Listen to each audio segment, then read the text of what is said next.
시청자 여러분 안녕하십니까? VOA 뉴스투데이 시작합니다. 이 북한이 연말 시한을 강조하며 언급하고 있는 새로운 길은 이 대륙간 탄도미사일 발사나 핵실험 재개일 것이라고 미 전직 관리들은 내다봤습니다. 하지만 북한이 연말 이후에 실제로 이런 도발에 나설지는 회의적이라고 전망했습니다. 미국으로부터 협상에서 얻을 것이 있기 때문이라는 건데요. 첫 소식 김칸희 기자가 취재했습니다. 로버트 아인혼 전 국무부 비확산 담당 차관보는 VOA에 북한이 공언한 새로운 길은 수위 높은 도발을 감행하는 것이라고 밝혔습니다. 연말 시한을 넘기면 1차 미북 정상회담을 계기로 약속했던 대륙간 탄도미사일 ICBM 발사와 핵실험 중단을 재개할 수 있다는 위협이라는 겁니다. They're talking about more provocative testing activities, including, testing of ICBM range missiles. And maybe even further nuclear tests. And maybe they make announcements about the production and deployment of additional systems. 게리 세이모어 전 백악관 대량살상무기 조정관도 북한이 제시했던 영변 핵시설 해체에 대한 제재 완화 요구를 받아들이지 않으면 트럼프 대통령이 북한과의 협상에서 얻어냈던 유일한 성과를 깨트리겠다고 위협하는 것으로 분석했습니다. 또 이런 위협을 실행할 수 있다는 것을 보여주기 위해 앞으로 낮은 수위의 도발을 이어갈 것으로 전망했습니다. They may even do things to make those threats more plausible, like rebuilding another nuclear test site or reconstructing the satellite launch facility that was partially dismantled. 세이모어 전 조정관은 다만 북한이 추가 핵실험과 ICBM 발사를 할 역량이 있지만 트럼프 대통령의 재선에 방해가 되는 일은 자제할 것이라고 말했습니다. 새로운 길이 중국과 러시아를 통한 제재 완화를 시도하는 것이라는 분석도 있습니다. North Korea does whatever it can to get out of the UN sanctions, or at least to persuade its former major trading partners, China and Russia and maybe other countries, to stop implementing those sanctions. 피츠패트릭 부차관보는 미국으로부터 얻고 싶은 것이 있는 북한이 연말 전 협상을 재개할 것으로 보이지만 정상회담이 아닌 실무회담에서 진전을 이루는 것이 중요하다고 강조했습니다. VOA 뉴스 김칸입니다. 미국과 한국이 내년부터 적용될 방위비 분담금 협상에 나선 가운데 미 상원 의원들은 이 한국의 기여가 상당하다는 인식을 갖고 이 한국의 공정한 분담을 요구해야 한다고 밝혔습니다. 일부 공화당 상원 의원들은 분담금의 대폭 증액에 지지 입장을 표명하기도 했습니다. 이조은 기자의 보도입니다. 미국과 한국이 지난주 하와이에서 제11차 방위분 분담금 특별협정 체결을 위한 2차 회의를 마쳤습니다. 미 상원 군사위원회 소속 의원들은 미국의 증액 요구에 공감하면서도 트럼프 행정부가 한국의 상당한 기여를 인식해야 한다고 밝혔습니다.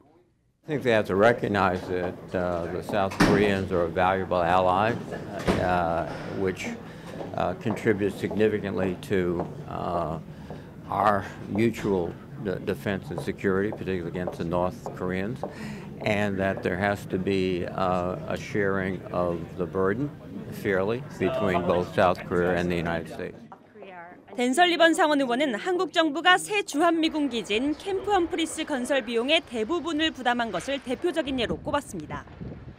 Really important to look at the contribution that the government of Korea has, particularly with regard to Camp Humphreys. That's a large new U.S. Army military base that almost 90% of that was paid for by the government of Korea, which we appreciate. I know.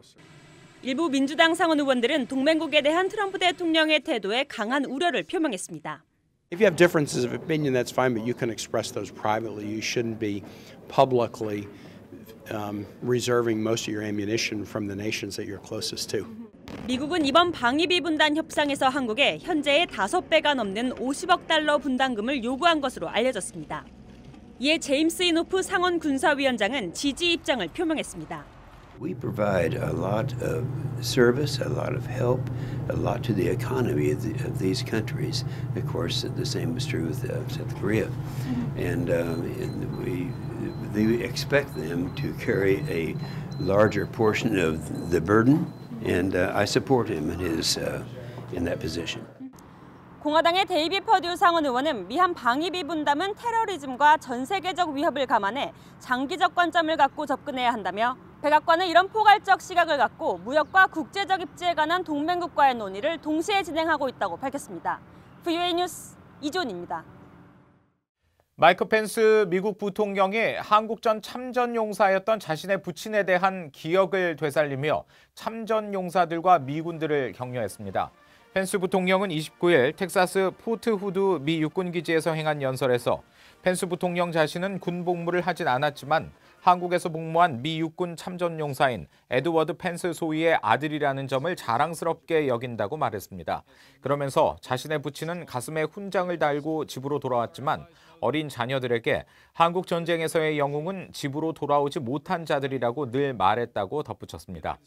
이날 펜스 부통령은 포트 후드에 주둔 중인 제1기병사단에 대해 역사적 기록으로 볼 때 지난 세기 동안 없어서는 안 될 역할을 해왔다며 한국 전쟁 당시 제일 먼저 평양에 입성한 부대라는 점도 강조했습니다.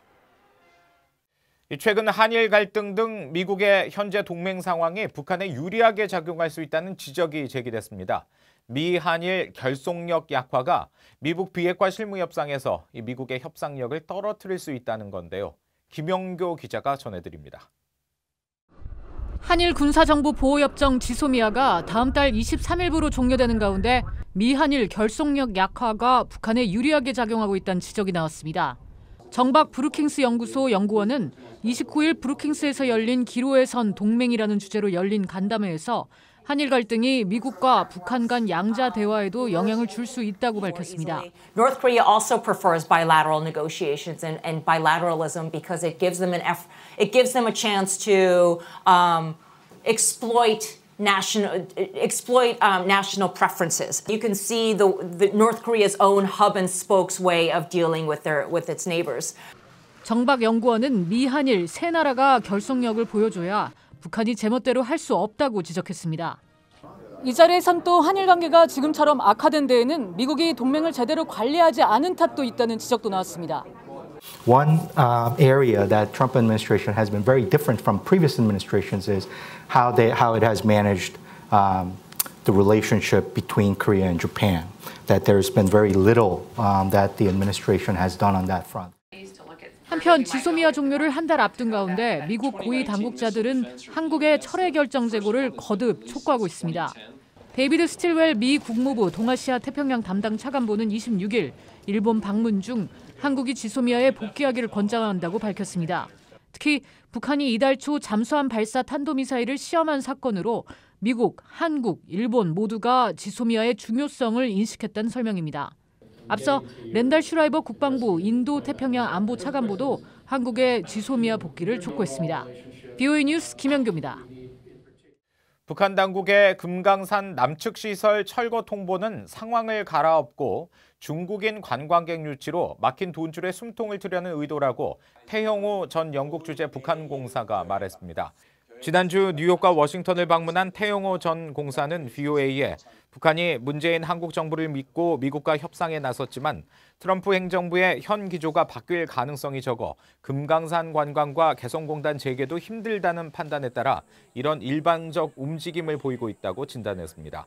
그러면서 국제사회의 제재로 돈줄이 죄인은 김정은 위원장 입장에서는 중국 관광객 유치를 통해 숨통을 트겠다는 목적이 있다고 주장했습니다.